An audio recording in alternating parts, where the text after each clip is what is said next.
Welcome to our Creative Escape Summer Series. Today's topic is Fitness, Health, and Nutrition with Dr. Stephen Newhart and Dr. Thomas Dombrowsky of the College of Nursing and Health Innovation. I am Dr. Ann Cavallo, Assistant Vice Provost and Director of the Center for Research on Teaching and Learning Excellence. I'm here with Dr. Andrew Clark, Associate Director of the Center. First, we'd like to welcome you, and also we have Vice Provost Dr. Antoinette Souls to say some words for welcoming you. Thanks. Dr. Soul. Yes. Welcome to this summer's Creative Escapade series, sponsored by the Center on Research, Teaching, and Learning Excellence, Office of the Provost and the Division of Faculty Affairs. The presentation in this series highlights the work of our outstanding UTA faculty in their fields of study. It allows us to take some time to come together as a community to learn and discuss topics as a needed break from COVID, the news, and other issues compounding our everyday stresses, and there are many of them. Today's topic is timely as it emphasizes the importance of maintaining our health, fitness, and nutrition while in the current shutdown and social distancing mode. Thank you so much for joining us. Thank you, Anne. Thank you, Dr. Soul. Appreciate that, and we are really glad that you're here to join us. And so now I would like to go over the agenda. So we will have our faculty presentations, starting with Dr. Stephen Newhart, who will speak on staying fit and well for a lifetime. And then Dr. Thomas Dombrowsky will speak on steps towards healthier eating. Then we'll have discussion and Q&A, and then closing. For the discussion and Q&A, there's a box with a question mark that you can put your questions in all the way through. We'll save the questions for the end, and then we will call them out, read them out, and have the speakers respond to the questions towards the end. About 15 minutes left. So first we'll start now with Dr. Stephen Newhart, who will speak on staying fit and well for a lifetime. I'll turn it over to you, Dr. Newhart. Thank you. Thanks, Ann. It's a pleasure to be here. I'll just get my PowerPoint shared.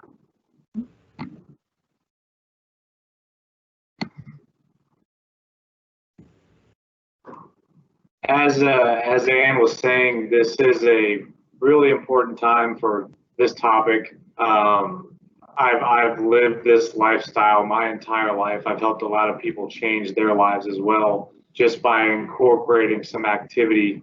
I'm excited that a nutrition expert is going to speak after me because my presentation does occasionally include that as well, both equally important.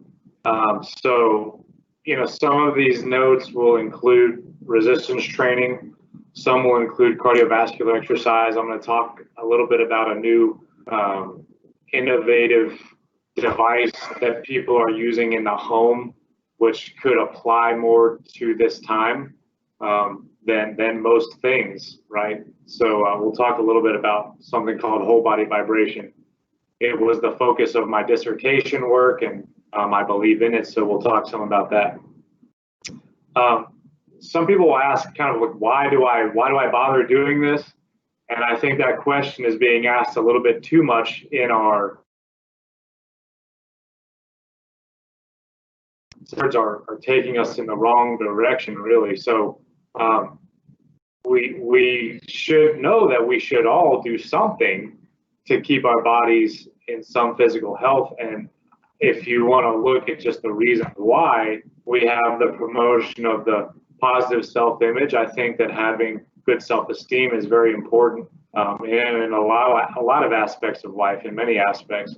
Productivity in the workplace could be something that people are looking for.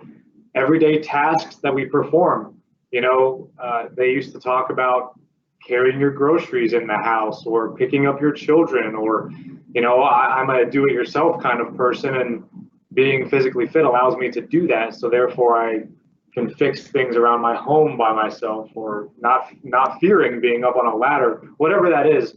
There's many things that fall into that category. And then just feeling better. I think a lot of us could attest to that's something that I want. I want to just feel great. So feeling better and feeling great is also an important piece of this. And will prevent cardiovascular disease, arterial disease. Serotonin and dopamine are naturally produced in your body, and they give you the feeling of being happy. And when we don't move our bodies much, we don't produce a lot of that. During this time, there's other things that are fearful out there.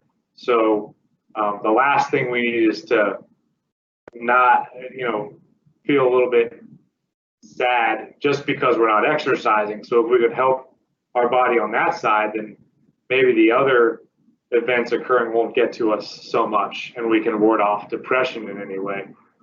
Just general weakness of the body is not a positive thing. It could lead to more injuries. Balance. If you exercise more, you have better balance, so you don't fall as easily, which is helpful. Poor circulation to the blood in the extremities. Your body needs oxygen to survive. It needs nutrients to survive. So the more we move our bodies, the more we increase that blood flow, the more we create new capillary beds. Our body accepts blood and oxygen more efficiently, and that's very positive. And then we'll also prevent muscular imbalances. I'll talk a little bit about posture in this, and poor posture is a muscular imbalance. Okay, the muscles on the front side of your body become strong and tight, and the muscles on the back side become weak and loose, and then your nervous system essentially is just affected in a negative way. So we want to use exercise to prevent that. Okay. So how can we do this? All right, I want to increase my level of fitness. What does that mean? What do I do? So lean body mass, muscle tissue, bone, those all fall under that category. If we can increase these, then we can increase our metabolic rate. We can have more strength in our body. So increasing lean body mass is something that we are after. You can do this through running. It just won't be to the same extent as if you pick up a weight that is heavier than what your body can handle. And also running doesn't necessarily affect the upper body. So, running is a form of resistance training. It just is not as aggressive. We're going to increase our metabolism. All right. So people have always said that, well, I'm going to increase my metabolism. It's really just the calories you're taking in and the calories you're expending, right? So if I have more of this lean tissue on my body, my heart rate will be naturally elevated at rest, and I'll utilize more of the food that I'm eating. It'll go to something more purposeful. Therefore, my metabolism increases. So that's what increasing your metabolism really means. Your heart's ability to pump blood is also extremely important. We can deliver blood to the entire body more effectively. And then as you begin to exercise, naturally your body fat will drop. I think we maybe have gotten a little bit too lax on monitoring our body fat percentage. I monitor mine regularly. Maybe it's because of the field that I'm in, but I also understand that I don't want to let it get out of control. And so a maximum of 20 for men and 25 for women. Setting that bar there so that you're not going to go over it. If you ever do go over it, that's the day where you make a change to get back under it. I really wish that, I can't say that all health clubs are closed. I actually own a health club in Fort Worth. We're open. We're just operating under the safety precautions that have been recommended. So I'll talk a little bit about what you can do in the gym setting, and I'll talk a little bit about what you can do in the home setting. Resistance training in general is just going to increase your muscle mass, your strength, and help prevent injury, because weak muscles become injured a whole lot easier than strong muscles. Okay. And then the benefit of health clubs and gyms, we have special equipment that can isolate muscle groups, and maybe if the temperature outside isn't ideal, then we can go inside and exercise inside. So I put a little bit about the benefit of health clubs, but I think most people do understand that. So if you're going to use resistance training, just a few guidelines: 8 to 12 repetitions. The exercises, the body weight exercises I'll show you shortly, they should be 8 to 12 repetitions as well. Once you become, if you're not going to add weight at home, like by holding dumbbells or something to that nature, you can just start upping your repetitions. You could go all the way up to 30 if you want to. We want to perform 1 to 3 sets of the given repetitions that we're capable of doing. Lower body exercises are probably going to burn more calories just because they are bigger muscle groups, and upper body strength is going to be best created if you do some sort of pushing motion like a push-up, or you do a row of sorts. And I'll give you a couple options of what you can do there. Once again, let's say that you're in the gym and you want to improve your endurance and toning. You want to improve muscle size. You want to improve strength. We can train for all these different outcomes, okay? For your traditional beginner strength training regimen in the home, you're probably going to be doing body weight only.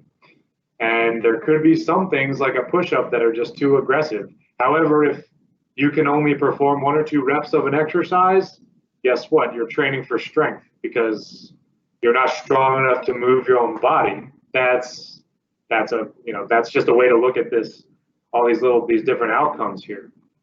As I recommended 8 to 12 repetitions for exercises, if you can perform that, you're usually going to be working within endurance or making your muscles a little bit bigger. Strength training is probably something that if you want to enhance your strength to a very high level, you're going to need a gym, or you're going to need to buy barbells and weight plates and dumbbells for your house. If going to the gym is not something that you'll ever do. But for beginners, just starting to move your body in some fashion is really what we're after today. Okay, so you have exercises like a body weight squat. Okay? If you can perform, let's just say you can perform 3 sets of 25 squats, you're going to increase your body's ability to just have good function, sitting and standing and walking, and you'll build a little bit of muscle mass. I would say that if you did 3 sets of 25, 3 days a week, you probably wouldn't undergo any sort of serious deconditioning in your life. Okay, you would stay to where you can function at a good level, even throughout your 70s, 80s, 90s. All right, that's all positive. The form here, he has his hands on the back of his head. That might help tighten the back up a little bit and keep your chest out, which is an essential piece. Notice the feet are flat. You have to have flat feet. If you go down in a squat, and if anybody on this in this lecture, watching this lecture, has ever gone down into a squat and you find yourself going onto your toes and your heels lift, that's a factor of this region right here. Because you can see how his hips are sitting back. It's almost as if he's sitting down into a chair. The chest will come forward a little bit. So the slope of the chest is leaned forward 30 to 45 degrees, and the heels are on the floor. Okay, so that's how you properly perform this. And the femur, which is the thigh bone, should be parallel to the floor. A wall push-up, it could be a very good exercise to perform. You're just going to put your hands on the wall, bring your face close to the wall, and push back away. You notice she's flat here, and then she's up on her toes here. I actually teach people to stay on their toes through the entire exercise. It just gives your body a little more ability to adjust if needed. The width of the hand should be just outside of where your shoulder is. And so it's a exercise to start training your upper body. Maybe you then want to go down into a push-up. Well, start on your knees and then and then perform them on your knees for a while, and then you can go to your feet, where you're elevated from your hands to your feet and nothing in between is touching. And then the lunge. After you've conquered your squat and you can perform 3 sets of 25, as we said was a good number there, of squats in a row, you can start splitting your feet and performing a lunge motion. Okay, from the side, this is great form. Okay, we have 90 degrees at the back knee and the front knee. If I was to look at her from the front, her front knee wouldn't be caving in towards the midline of her body or bowing out wide. And you drop down until your back knee is almost tapping the floor. The torso needs to remain completely upright, not leaning forward or bending to the side or in any interesting direction. Okay, so that's the form for a lunge. You could also buy resistance bands for your home. You could sit on the floor, sit on the band. I believe he's probably holding the other handle with this hand here, and then with his hand that's back above his head, he's just taking it down and pushing straight back out. This part of your arm will remain stable, and the lower half of your arm will be what moves. You can sit on the floor and wrap the band around your feet, and you can perform a row motion. At the top of the row, when actually at the highest tension. Ensure that your shoulder blades actually come back and touch each other. And maybe your chest is sticking out slightly. That's a good landmark kind of to look for, so you know you're performing the exercise properly. And then a standing bicep curl, we stand on the band, we take the arms to a fully extended position, and we bring them up maybe a little bit past 90 degrees. Okay, so there's also some exercises for the house. Now, a little more into muscular imbalances. We're going to go into this because we just discussed resistance training, which is a great way to get yourself out of muscle imbalances. But a muscle imbalance is when one side of your body becomes strong and tight and the other side becomes loose and weak. Okay, so maybe the rounded forward posture from sitting at a desk all the time. We'll just skip to this slide. You get the rounded forward position. See, the curves are all off in this person's body. Okay, it's just sloping forward. We're supposed to have this nice rounded spine. This is how your spine is supposed to look. You should have a little bit of a curve here. Your thoracic region should come out just a little bit, and your cervical spine should go back in a little bit. That's all normal. Okay, but after you perform this type of position for a while, then we get to this posture where your spine actually becomes straight. And this is dangerous because then the pelvis rotates, and you can see that the femur here has actually started to bow forward. Not ideal. This can cause pain. This can cause a lot of different things. So we want to get our spinal curvature back. Sure, standing in a proper position is good. You know, I've heard people say, oh, I need to buy one of those devices that holds my shoulders back for me. Maybe I would prefer to people just to say, let me reset this permanently by doing some exercises, right? So the squat and a push-up and a banded row will get you your posture back if you've turned into this position. And you know, all this seated stuff that we do, we all work at desks. Now we're at home, so it's probably we're probably even more prone to sitting at home. Maybe we had maybe our business bought us a stand-up desk at work, and now we don't have access to that anymore, so we go back to sitting. Try to get up and move your body as much as you can. Do the in-home exercises. Follow the posture and position that's in the notes the best you possibly can. Okay. When it comes to cardiovascular exercise, I tell people just move your body. Okay, we have the guidelines of 30 to 60 minutes, but if you're incredibly deconditioned, I want you to go out there and I want you to walk for 5 minutes today. And then tomorrow I want you to try 7 minutes or 8 minutes or something. Slowly stair step your way up. But the importance of cardio is important key factors, right? It's sustained. So resistance training is very different from this because resistance training has planned breaks in the middle of it. This should not. This should be where so that first minute or the first day, the 10-minute walk, make sure you sustain it for 10 minutes. Make sure your heart rate is elevated, okay, to some level. We have all the benefits of doing so. Your lung capacity, your respiratory system, your red blood cell count, all these things are positive that come out of this. This is one of the easier things to do right now, okay? I had to get myself back on weight training because it is just something that my body craves. But, you know, going outside and running, I did that for a little while. My body craved the other. But running right now is something you can always do, or walking. Get outside, do nightly walks. In my neighborhood, people are all over the place walking, jogging. It's one of our best opportunities right now, so I would utilize it. If you have a question on this slide, I think just ask Ann and she can send you the PowerPoint, or take my email down at the end. I can send you the PowerPoint. This is what we call the Carbonin formula. This is a way to calculate, and down here is just the bottom half is just an example. This is the formula right here. This is a way for you to calculate what your heart rate should be while you're exercising, okay?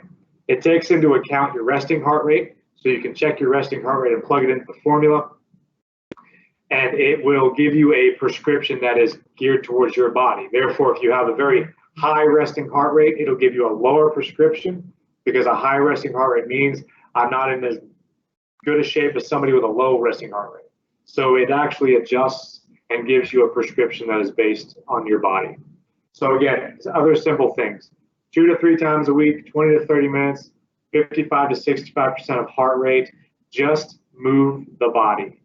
Something that I don't want everybody to follow on here is that whatever you're doing it wrong. As someone that's been in this industry for 20 years, I know better than anybody that this industry, all it is people trying to tell others that they're not doing it right. I want you all to get that out of your mind today. You have to move your body. If you're going to get into the gym and you're going to start picking up heavy weight, there is a proper way to do that. There's proper form. But going outside and moving your body naturally, there's not a right or wrong way. Just keep in mind all the body decline that can occur from not doing it. Keep that as your focus point and get outside and move. That's what I want. If you can do it 10 minutes or an hour, cool. That's great. Just do something and do it most days of the week if you can. And if you're tired a day and you're tired and you don't feel like it, hey, guess what? That's fine. Skip that day. I'm the first one to say that. I mean, the minimum is probably 3 days a week that you should be doing something, working your way up to 5 or 6. Okay. Ellipticals, treadmills, bikes, stairs, these are typically found in the gym. So if you can't get to a gym right now, just go outside.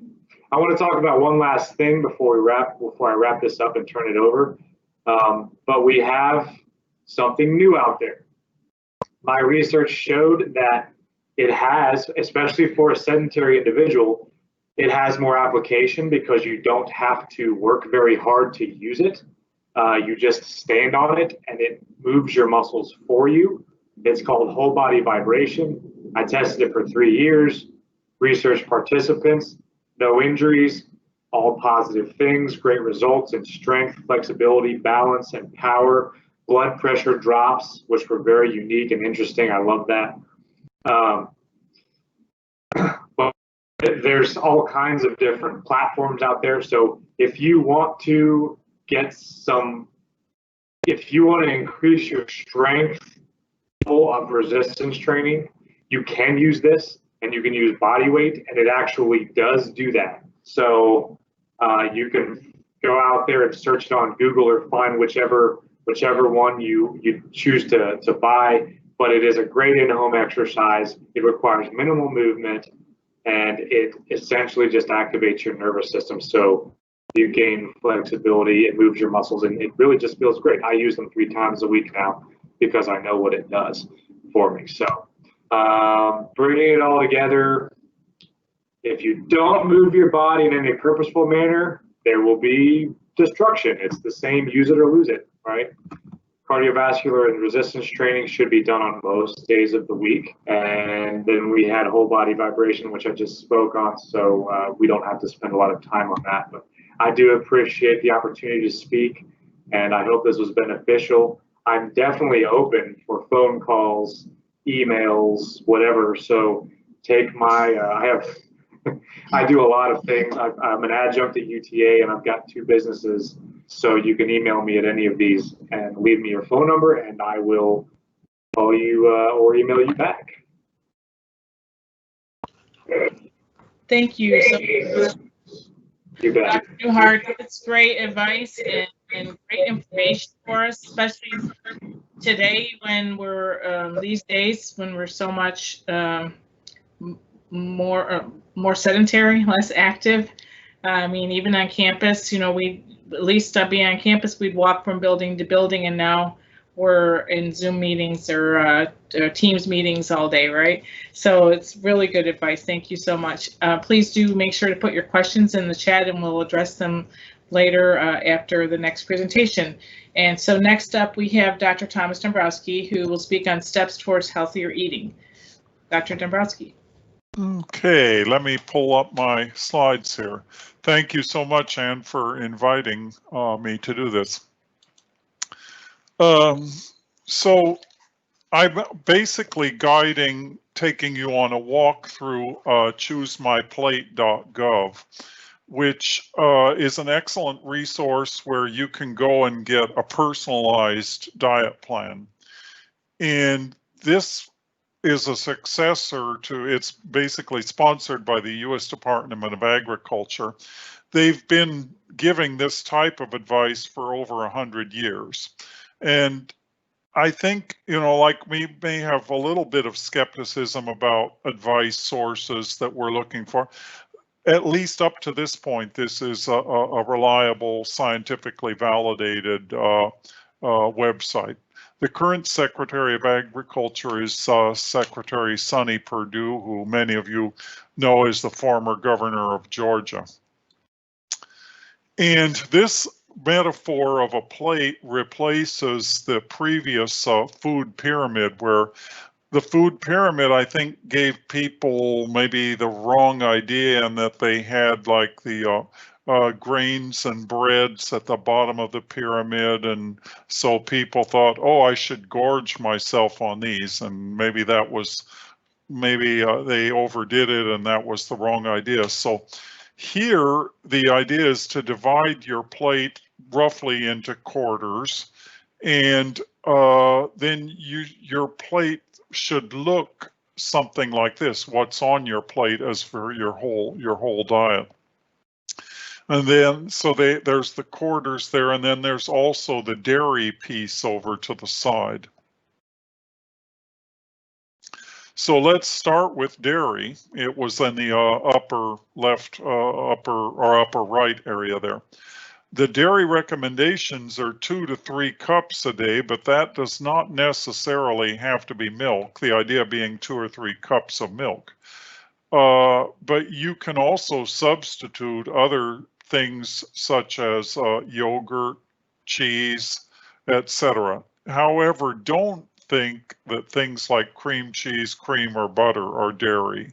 Those don't count. Those would be more like fats, basically. How much you need, the dairy is primarily, we view this as primarily as a source of calcium, although it certainly also has protein, but it's primarily a source of calcium.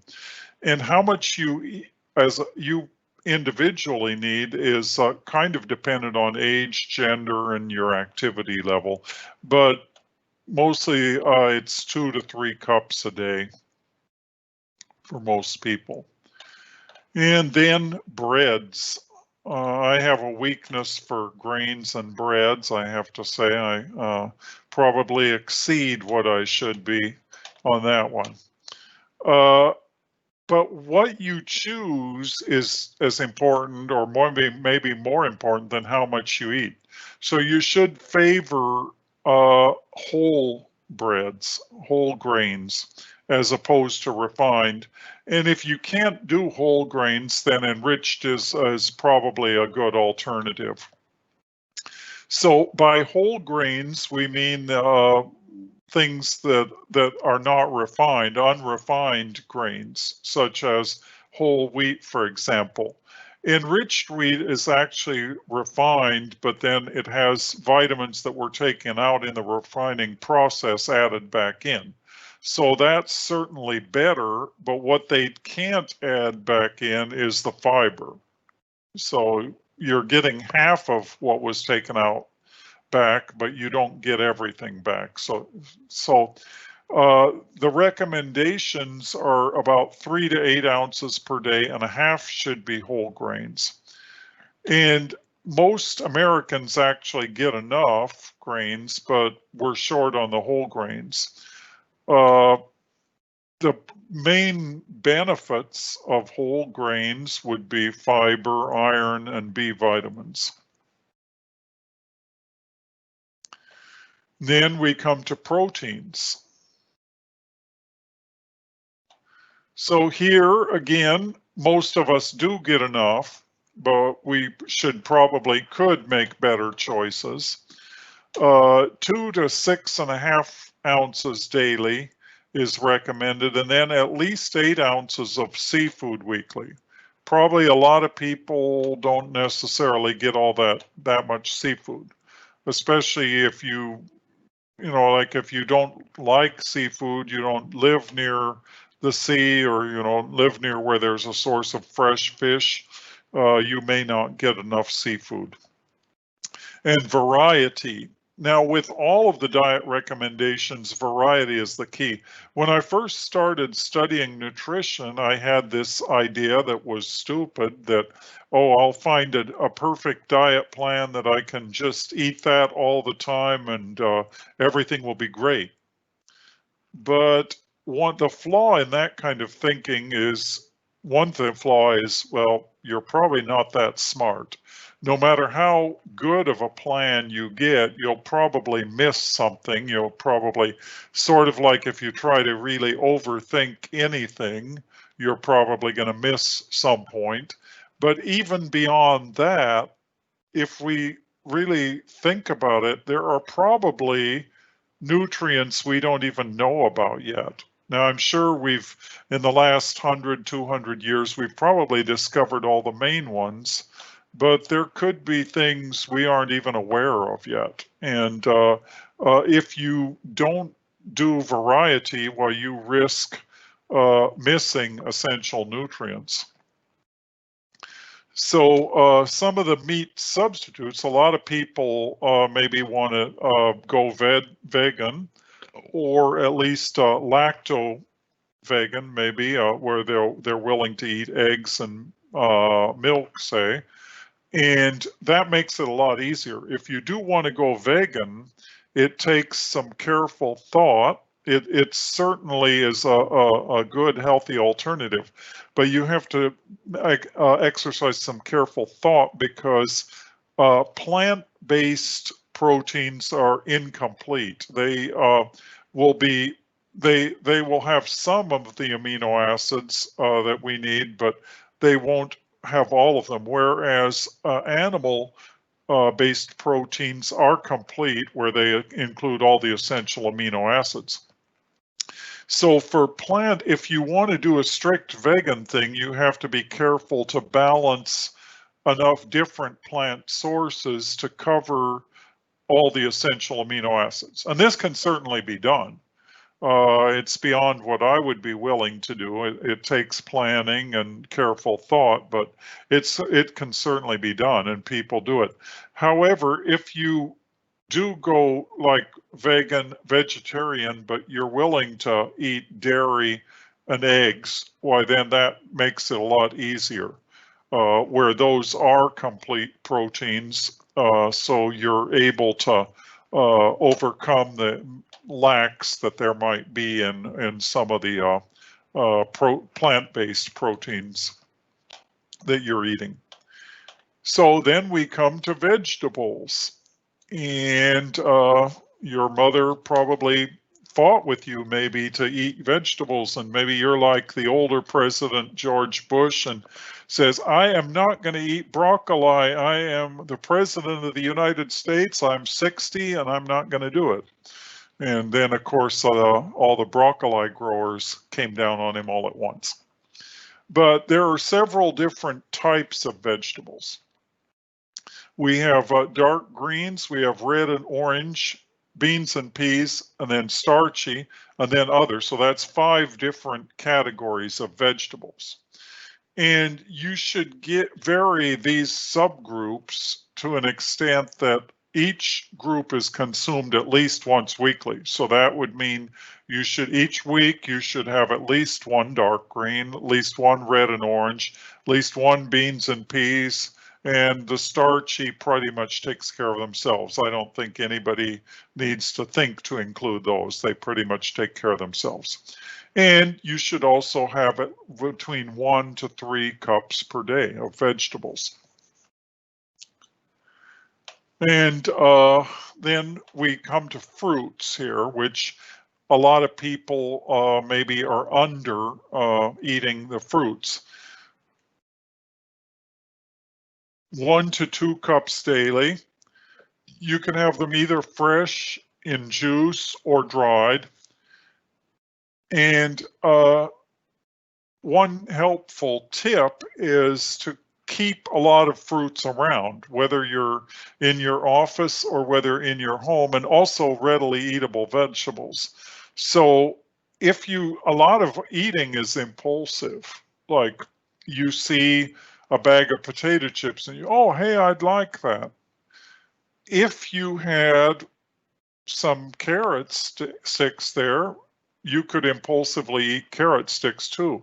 If you had some cherries there, you'd certainly want to do that. So a lot of what, it's kind of like if you give yourself the opportunity, and yourself, and you give yourself the opportunity to just impulsively eat things that are good for you, why you're not as likely to grab the things that are bad for you. Especially if you make it more difficult, like you keep those things that maybe are bad for you out of reach or out of sight, out of mind, and maybe you still think about them, but you have to work to try and get them so you don't go through that extra effort. Now, when we talk about fats, everybody thinks, oh, fat's bad, bad, bad. Just like when we talk about cholesterol, everybody thinks cholesterol bad, bad, bad. But these are actually essential things for us. It's just that sometimes we get too much and we get the wrong kinds. So there are essential fatty acids. Then these are the 3 essential fatty acids, and sources of them are in seafoods and nuts and legumes. And then this kind of leads to a general discussion of fats and oils. Basically, there's saturated and unsaturated, and we're talking about hydrogen there, saturation with hydrogen. And the saturated ones tend to be solid and animal, and they are generally speaking bad for us. So as a rule, you want to favor the unsaturated oils, which tend to be liquid and plant-based. Common sources of oils in the diet or of fats are nuts, fish, cooking oil, salad dressing, and avocados. Those are some of the big ones, as well as, of course, things like lard, animal fats, those kind of things too. So now I'm going to demo my version of ceviche. This ceviche is a Mexican dish. It may be made in other parts of Latin America too. And let me move this into view here.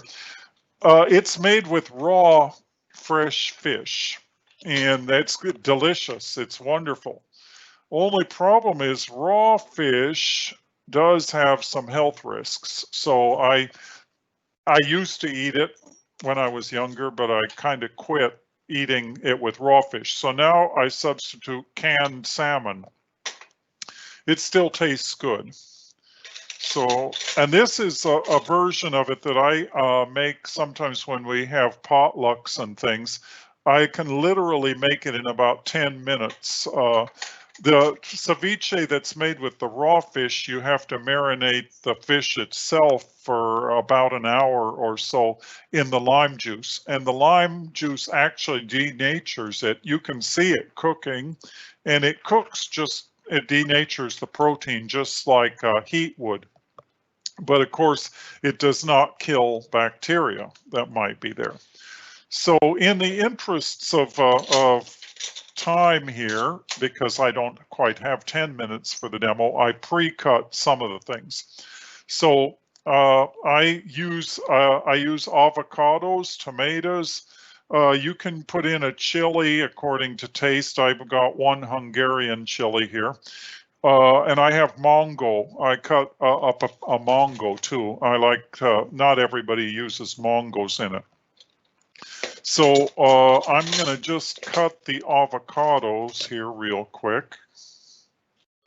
Because I didn't want to pre-cut this because if you want to keep it fresh. It should be as fresh as possible. I didn't want to, I felt like I could sacrifice the tomatoes and the other things and the onions. I have smelled this whole floor is kind of has a very strong onion smell all over it, but I'm about the only person up here. There's one or two people that have gone by. So nobody really complained, or if they did, they complained in silence.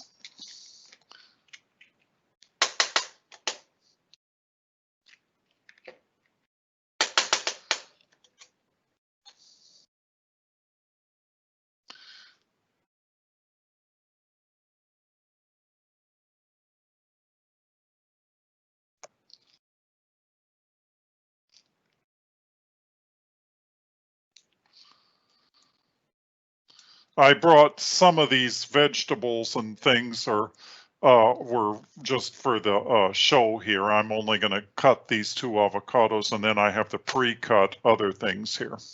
So don't despair that I'm going to be cutting up things for a long time here.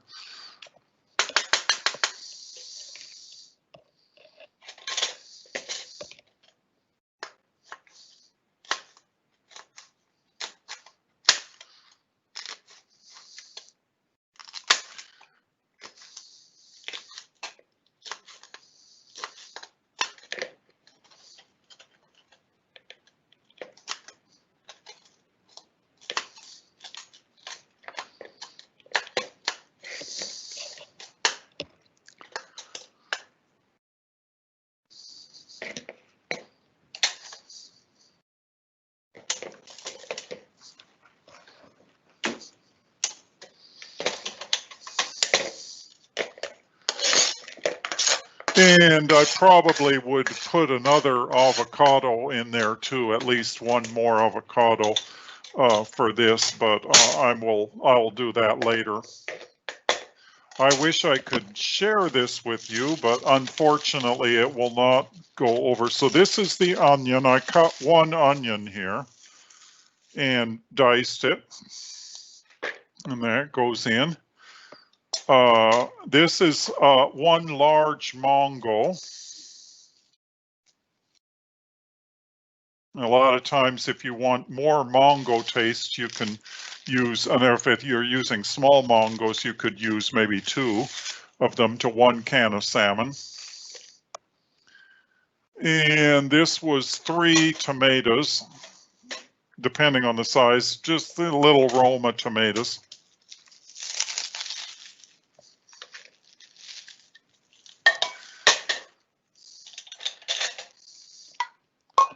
And Alaskan salmon.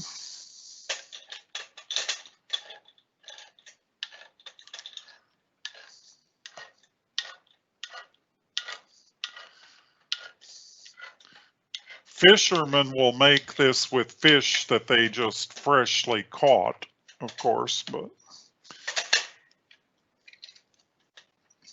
So the Alaskan salmon actually has bones in it, and they're very soft. They can be eaten without any harm at all. So when we mix it all together, it will not hurt anything. And then I'll put like 2 limes.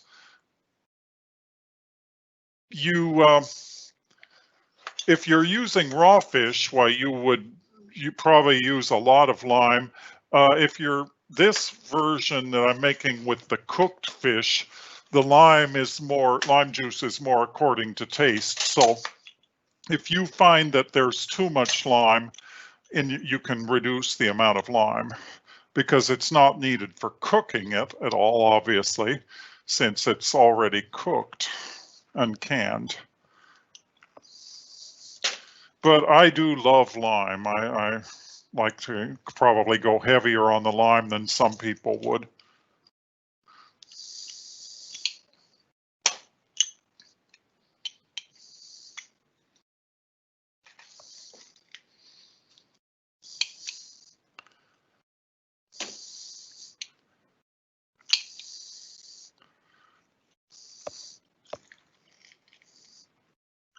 Oh, and let's see. So now I'm going to chop it up with my knife. I'll just chop everything up and mix. And I have like a serving spoon as well to mix with.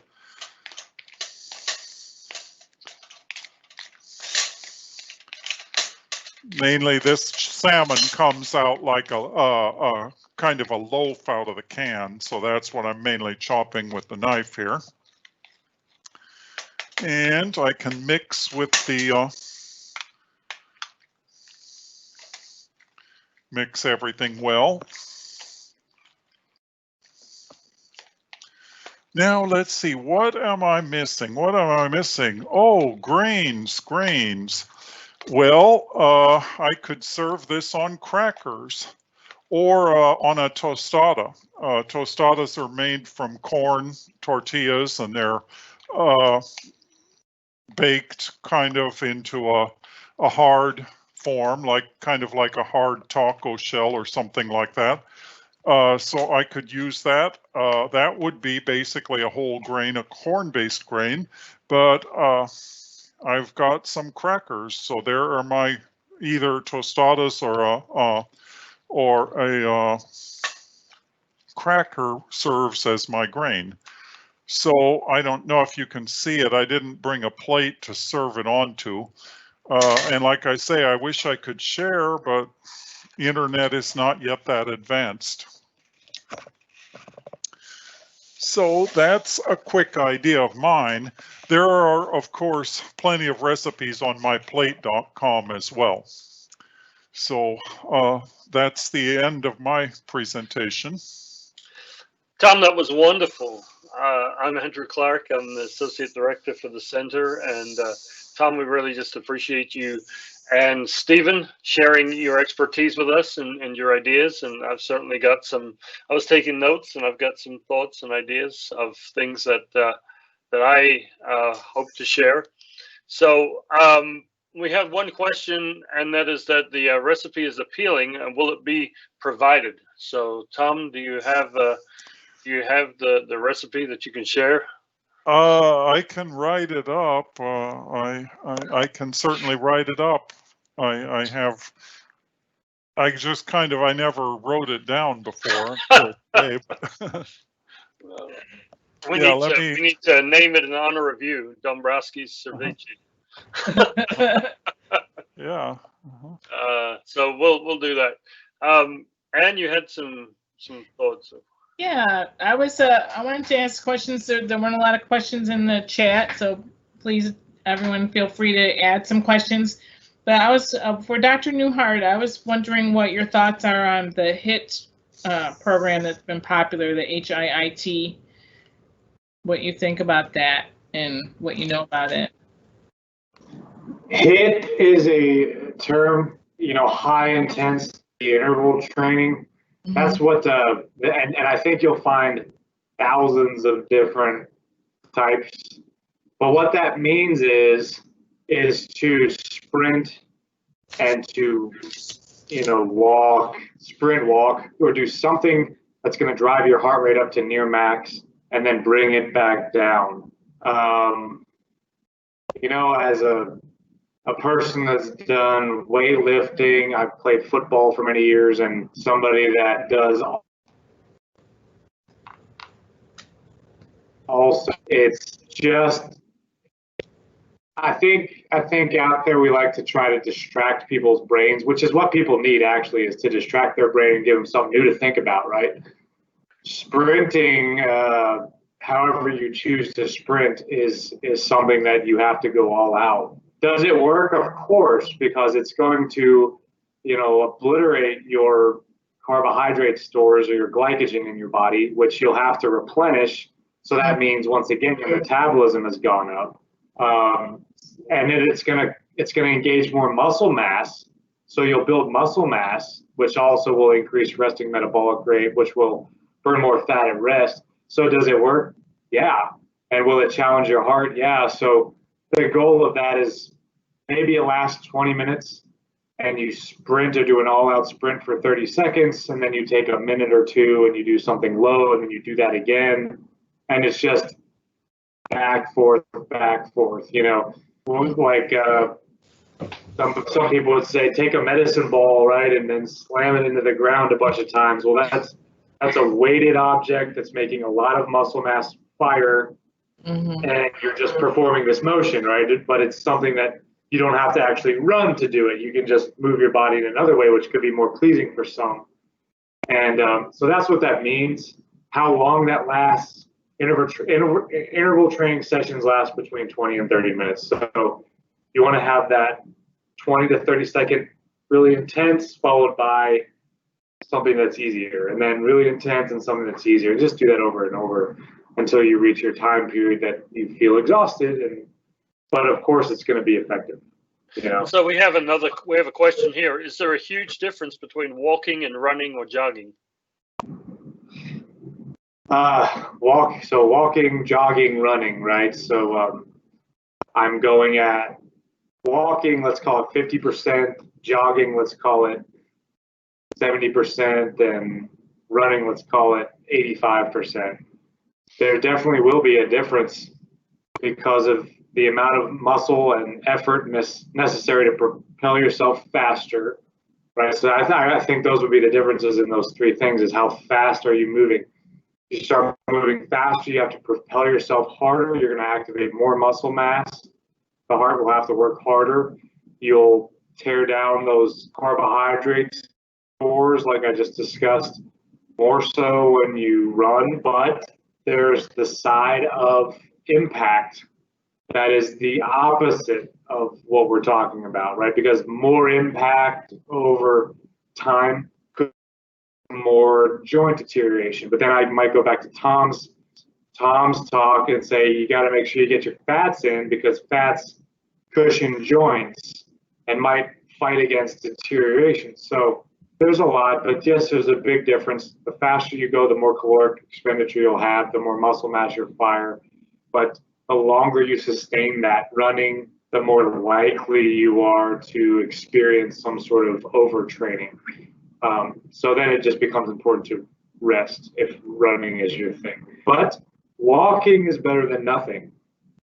So so that kind of, so you're kind of summing up, I guess it's the same person who said, I've been walking about 3 miles a day, which equals to about an hour, and wondering if that's good enough, because running or jogging isn't necessarily the favorite. 100%, it's great. Like I said, I'm a fan of, we've got to do something. Too much now, you'll hear somebody come on and go, oh, you really should be running. No, get out of here. The thing that you're doing, the 3 mile for an hour, oh my gosh, you're in a great place. Keep it up. That's my response to that. Dr. Newhart, I also was wondering about sometimes the mental struggle just to get yourself to start. That is something that a lot of people struggle with, including myself. And I just tell myself, I just try to push it out of my mind and just do it anyway. But it's hard. It is hard. So what advice do you have to get over the mental struggle and just start and just go? Okay, here. Let's speak to the times. Take the best scientific advice that you can get and then tune everybody else out, because you should do it for you and not for somebody else. I think too many times we get caught up with what other people want us to do, and then we feel as if we're not doing it good enough or this or that. That's a huge problem right now, and we have to learn to just listen to ourselves and know that we're doing something great for ourselves, reward ourselves with positive talk afterwards, and keep consistent with what you are doing. And if it becomes super easy, you can try to do a little bit more. But also going back to Tom's speech, you have to have your diet right. If you get your nutrition right, you will feel like exercising more. And that is a big part of the world of today, right? Because there are many things in our food supply that we should not consume. And there are great books out there to teach us about those. But all they do is kind of just suppress our immune function and our body function. We have to rid ourselves of those. And all of a sudden you'll feel like, I want to get out. I want to go do things. I want to exercise. And then it doesn't become a struggle. Then it's something pleasing. So those 2 points are where I would point somebody. But there's a certain amount of education you should consume on this, and then following people and what they're doing. I think it just leads to injury and not feeling like you're doing it good enough. and we shouldn't do that. We should know that we're doing something great by briskly walking down the street when I wasn't going to do that before, right? So let's just get moving. That sounds great. Josh, our intern, put Tom's recipe in the chat so you can see the recipe there for ceviche. Tom, when you were talking about using raw fish instead of salmon, was it raw salmon that is typically used with that recipe, or is there other fish that can be used with it?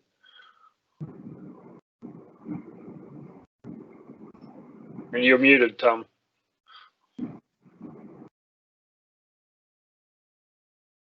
No, it is not typically not salmon. It's typically there are a wide variety of fish are used, but whatever fish you can catch, whether in rivers or sea in Mexico, but a wide variety of fish are used. So you can make it with most. It works. I mean, it works in a similar way to heat, denaturing the protein. With the lime, and so it's sort of like anything you can use in sushi or. Great. We have another comment in the question. The comment says that the person said the mind is blown. It's the first time they've heard to get nutrition right, and then you'll want to work out. So she said, oh, the person, I don't know if it's male or female, said thanks so much to the both of you. But there is a question, and Tom, for you, is a dairy-free, plant-based vegan butter healthier? I'm sorry, a dairy-free, plant-based vegan butter, is that healthier? I don't know. It would depend on how it's made. We know, for example, that some of the artificial meat substitutes are not healthier than regular meat.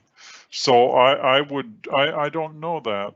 I don't know where you could go to find out either. But yeah, it does. It sounds intriguing for sure. Any more questions? Well, we've got just a few minutes left here. We've got Tom and Stephen with us.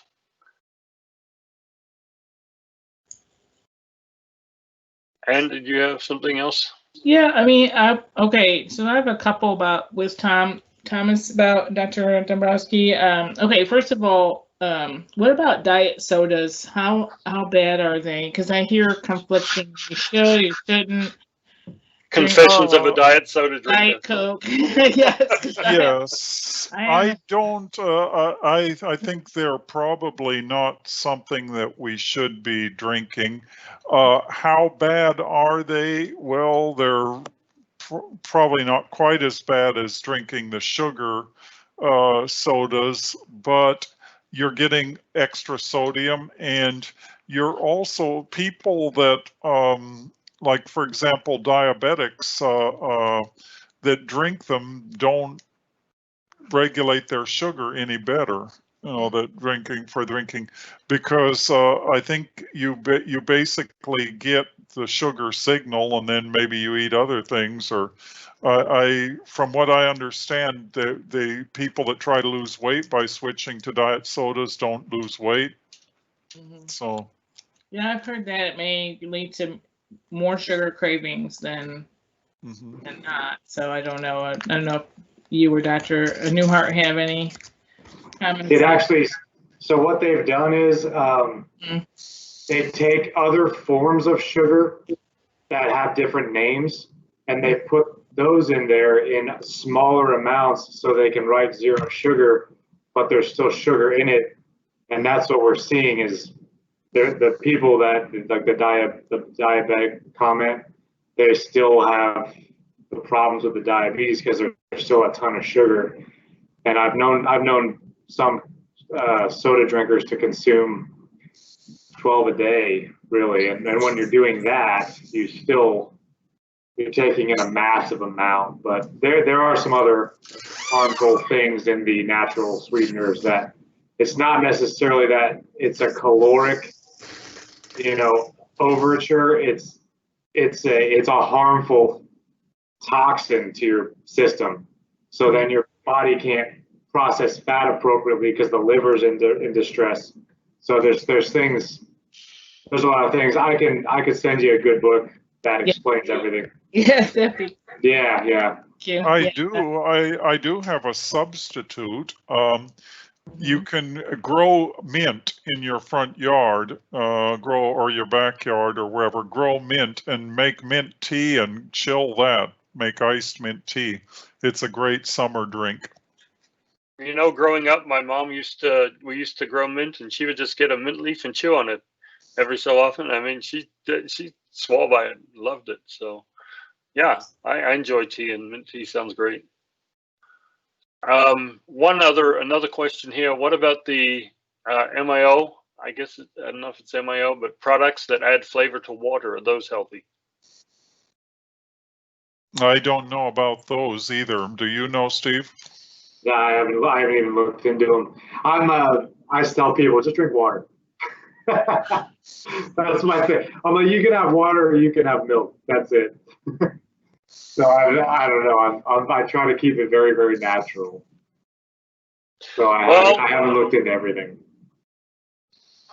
Well, let me just thank both of you again for your time, for speaking to us, for the information. It was very informative. It's really interesting. And like I said, I've got my notes, and I'm going to be starting my exercises, my wall push-ups, and my and I know that my kids are gonna enjoy my efforts. Put them on your back. Yeah. Put them on your back. It will motivate you anyway, because you'll say, I have to set a good example for these kids if I'm telling them to do it. You're right. That's right. Yes, I echo the thanks so much to Dr. Newhart, Dr. Dombrowsky for sharing your expertise today. It's fantastic.